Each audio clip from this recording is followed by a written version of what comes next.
É chegado o verão e com ele algumas doenças típicas da época costumam surgir. Doutor Lobão, quais são essas doenças que costumam surgir com certa frequência nesse período? As doenças, principalmente as rinites alérgicas, que são provocadas, ou são reativadas, melhor dizendo, por fumaças, estas por sua vez provocadas pelas queimadas, toda mudança de temperatura de um modo geral traz prejuízo, né? E cada uma traz a consequência, como por exemplo os asmáticos, eles sofrem no período, na mudança de temperatura de um período seco para um chuvoso, em virtude do tempo que esfria, o chamado resfriado.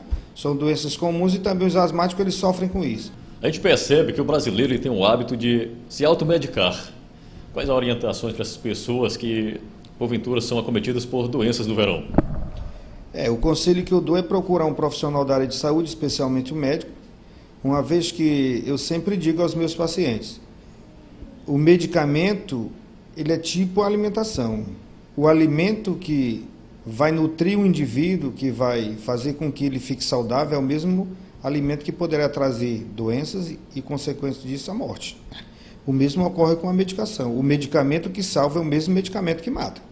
Então, não é porque você tenha exatamente uma mudança brusca de temperatura e adquira aí, doenças respiratórias, pulmonares de um modo geral, e que vem auto se medicar. Procura orientação médica, até porque todos nós somos semelhantes e parecidos, mas nossa fisiologia funciona de maneira diferente.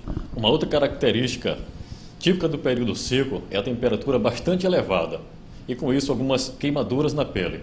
Qual a sua orientação? Quais são os cuidados protetivos para o corpo de uma forma geral? A partir do momento que há uma mudança, a umidade relativa do ar se modifica, isso consequentemente vem a uma nova adaptação do corpo. E obviamente que não vai acontecer em segundos. Que traz como consequência, como o companheiro acabou de falar, são queimaduras na pele. Você tem que fazer é se proteger, né? Utilizar protetores adequados, entendeu? Para que não traga prejuízos maiores, principalmente pessoas de pele clara, que por consequência pode trazer, digamos, por exemplo, o risco, a probabilidade maior de doenças de pele, até mesmo de câncer de pele, como o sarcoma de Kaposi, dentre outros. Doutor Lobão, nesse período, idosos e crianças são as que mais sofrem com essa mudança brusca de temperatura.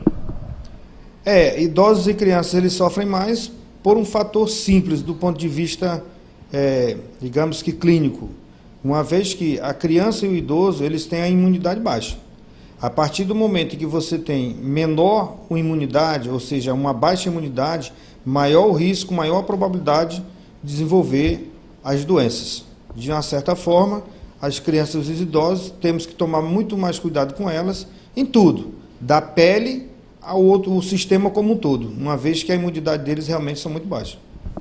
Quanto à ingestão de água, de líquidos, ainda é recomendável nesse período? Sem nenhuma dúvida, um dos elementos básicos e nutrientes para o corpo são os líquidos, em especial a água, né?